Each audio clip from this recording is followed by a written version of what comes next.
What's going on, guys? Today I am here to talk about Don Toliver. So I just made a video about how Coachella is sort of exposing the lack of superstars in this newer generation of music. But Don Toliver is actually the exception to that statement because he has been just doing all sorts of stuff this year as far as breaking records and such. Some of these are more random, so I guess I'm not fully aware of who was holding them previously, but I just, those random tweets talking about different accolades that he's earned. So, with this year alone, he had his first number one album, which kind of surprised me. I would have thought he would have had at least one of his previous end up going number one, but apparently Octane is his first. Octane has also been, I believe, the most streamed rap album daily on Spotify of 2026. Obviously, it goes back and forth depending on new releases, but I believe it's had that spot the most consistent of any other album this year. He ended up having 9 of those songs off Octane end up going into the top, I believe, 100 at Billboard, maybe 200, but I believe 100. And it has already earned over 1 billion streams on Spotify. So the reason I want to talk about this is just because he is honestly just defying every restriction and every logical, thing that all these other artists are running into. Like when you talk about, oh well, there's just not as much of a concentrated. None of that matters. Like Don Toliver is currently killing it, and he is honestly, I mean, maybe only going to get bigger from here. Right now, he just cracked over 50 million monthly listeners for the first time in his career, which is obviously very, very impressive. And regardless of how you feel about monthly listeners, that number alone says that people are bumping Don Toliver. That you at least know that.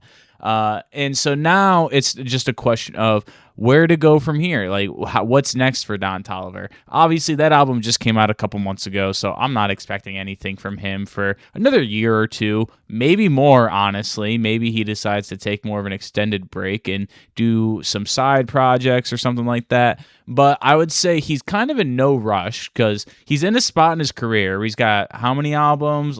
I want to say 4, maybe 5. I'm leaning towards 4, though.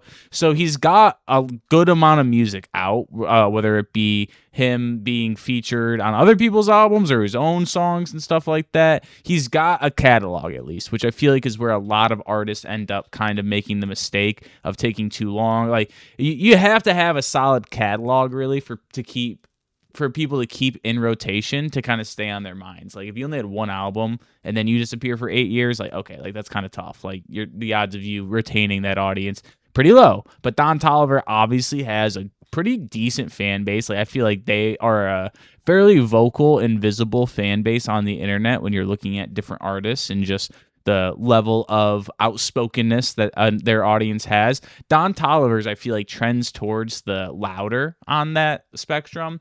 But also, I mean, let's be real.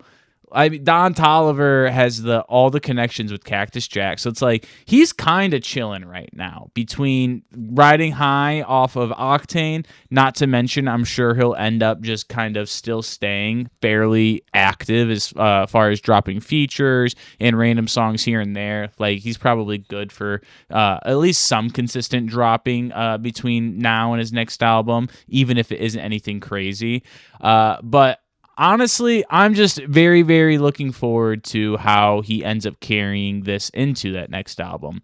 Because right now, everyone seems to be riding high off Don Toliver. Pause. But it's one of those things where like this current age just seems to defy most industry logic, the way he's kind of defying industry logic himself right now. And I'm just very curious if, like, say he does decide to take a little bit of a break between that, which would make total sense. I mean, to be honest, between Hardstone Psycho and Octane, I want to say it's more like a year and a half, while technically 2 years because it was like beginning of this year, and he dropped that Hardstone Psycho like summer of 24, so kind of closer to a year and a half. But still, like, who knows what this next break looks like? Maybe he decides to go on a more extensive one. He does have a family, him and Caliuchis. They have a child together, so I mean, he's got other stuff going on for sure, and could easily take a break and no one would be like, what are you doing? Like, I think everyone would be fairly understanding of it. But right now, like, let's be honest, the ball is on in Don Toliver's court. This dude's next move, I think, will like somewhat be important, but overall he's got a good year and a half or so, I would say, of chilling and kind of doing what he wants before he really starts to kind of be in the spotlight again of like, okay, so what's next?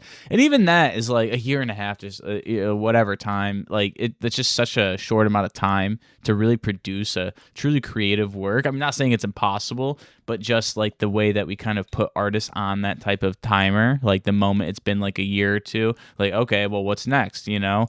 And I think everyone would acknowledge that depending on what you're doing, especially if you are moving on to your fifth album or something, it's like, okay, you might need to cook a little bit more creatively just because you need to find that new inspiration, that new spark to really help, you know, get the creative juices flowing for your next project so that it's actually something that you're invested into and proud of, and not you just feeling like, well, it's been 2 years, I got to put something out or else they're going to forget about me. And so you fart out whatever slop, or I don't want to call it slop, but like whatever songs you've gathered so far without a real cohesive vision for what you're doing. You're just trying to drop to really appease the social media people and the people that are going to constantly be yelling at you for new music, which music fans love to do.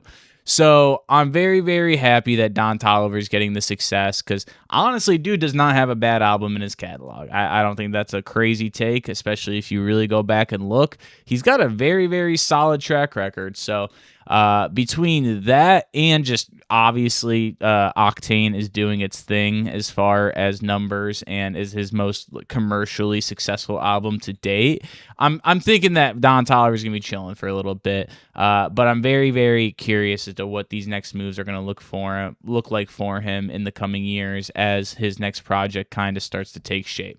But let me know what you guys think. Do you think Don Toliver has officially cemented his status as like the superstar, or that Travis Scott level of artist? I mean, it is really honestly shocking. Like, not that he's not talented or anything, but I guess just a few years ago, I wouldn't have thought Don Toliver was going to be at this level that he is and have this type of just mainstream appeal. I'm glad he got it because, you know, I love Don Toliver music, but it was just not something I think I would have personally predicted. So I'm glad I was wrong in that case, even though I never said anything. But thank you for listening. I really appreciate you guys. If you did watch this to all the way to the end, like, comment, subscribe. Thanks for listening to the Yap Session. I'll catch you later. Peace.